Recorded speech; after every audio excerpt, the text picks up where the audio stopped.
Hola, mi nombre es Valentina María Sierra Parada y para continuar con la presentación de tallo cerebral hablaré sobre la estructura interna del bulbo raquídeo.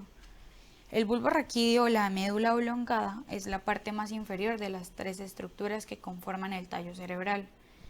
Este proviene del mielencéfalo y es continuo con la médula espinal en su parte inferior, es decir, en esta parte. La estructura interna del bulbo raquídeo se puede dividir en los siguientes niveles: nivel de decusación de las pirámides, nivel de decusación de los lemniscos, nivel de las olivas y nivel inmediatamente inferior al puente. Primeramente tenemos el nivel de la decusación de las pirámides. Es una decusación motora que está determinada por el tracto motor, formando el núcleo ambiguo de los pares craneales. Podemos observar que estas fibras córtico-espinales ocupan y forman la pirámide señalada en esta parte. Alrededor de las 3/4 partes de las fibras van a cruzar el plano medio y continúan hacia abajo en la médula espinal, en el cordón blanco lateral, constituyendo el fascículo córtico-espinal lateral que está señalado en esta parte. Conforme estas fibras cruzan la línea media, es decir, cuando se entrecruzan en la decusación de las pirámides, interrumpen la continuidad, es decir, que provocan la desconexión entre el cordón anterior de la sustancia gris de la médula espinal y la sustancia gris que rodea el canal central. En la región posterior vamos a encontrar el fascículo gracil y el fascículo cuneiforme, aquí, que ascienden en posición posterior a la sustancia gris central. También encontramos los núcleos gracil y cuneiforme, que se ubican en medio de su respectivo fascículo, como podemos observar, y aparecen como extensiones posteriores de la sustancia gris central. En la parte posterolateral del bulbo, cercano a la superficie, vamos a encontrar el núcleo, que es del fascículo espinal del nervio trigémino. Las fibras del fascículo del núcleo se ubican entre dicho núcleo y la superficie de la médula oblongada. Inferiormente, el núcleo espinal del nervio trigémino se continúa con la sustancia gelatinosa de las astas posteriores de la médula espinal. Los cordones blancos laterales y anteriores de la médula espinal se van a identificar con facilidad en estas secciones y la disposición de sus fibras no cambia. También es importante señalar otras estructuras que son las siguientes. En esta parte, el tracto espinocerebeloso posterior. En esta parte, el tracto espinotalámico lateral. Aquí, el tracto espinocerebeloso anterior. Acá vamos a encontrar el conducto central. Esta parte, que es la fisura media anterior.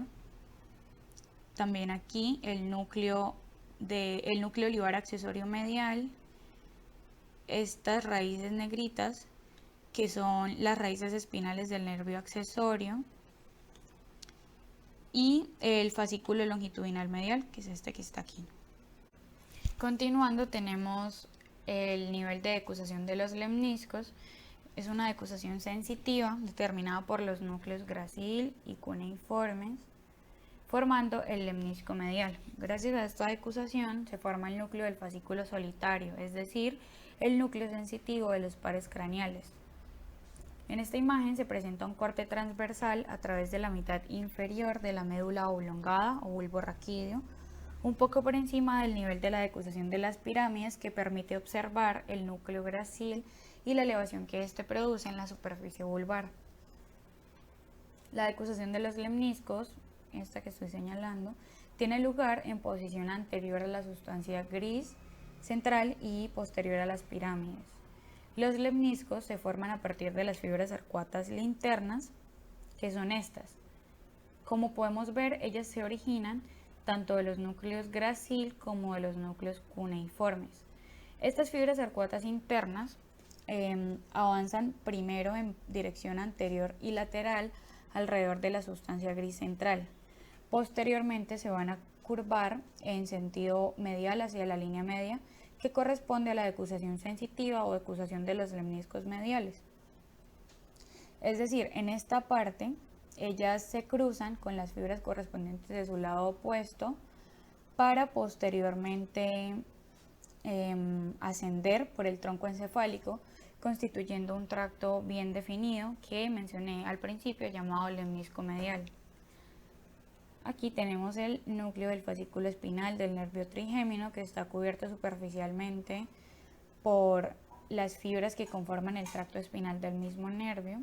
Se encuentra situado en posición lateral a las fibras arcuatas internas, como podemos observar.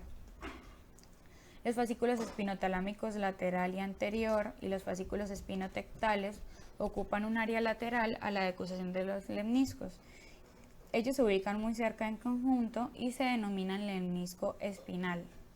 Los fascículos espinocerebeloso, vestíbulo espinal y rubro espinal se hallan situados en la región anterolateral de la médula oblongada o bulbo raquídeo. También podemos observar otras estructuras como lo son aquí el conducto central, el núcleo del nervio hipogloso, el tracto espinocerebeloso posterior que ya nombré. También aquí tenemos otra vez la raíz espinal del nervio accesorio, el núcleo olivar inferior, la pirámide, el nervio hipogloso junto con su núcleo. Y finalmente vamos a tener el nivel de las olivas y el nivel inmediatamente inferior al puente. En esta imagen podemos observar un corte transversal a nivel de la mitad de los núcleos olivares en la parte inferior del cuarto ventrículo y en la parte superior de los núcleos olivares justo inferior al puente. En este nivel la cantidad de sustancia gris aumenta debido a la presencia del complejo nuclear olivar que mencionaré en un momento, debido también a los núcleos de los nervios vestíbulo-coclear, glosofaringeo, vago, accesorio e hipogloso, y también debido a los núcleos arcuatos. El complejo nuclear olivar está formado por el núcleo olivar inferior, este de acá, y los núcleos olivares accesorios dorsales y mediales. El núcleo más grande de este complejo, como podemos ver, es el olivar inferior. La sustancia gris adopta la forma de una bolsa fruncida con la boca dirigida en sentido medial, es decir, que toma una forma como de U bastante plegada que se encarga de la elevación de la superficie de la médula oblongada llamada oliva, que es esta parte. Las células del núcleo olivar inferior envían fibras en sentido medial a través de la línea media para penetrar el cerebelo a través del pedúnculo cerebeloso inferior, que es esta parte.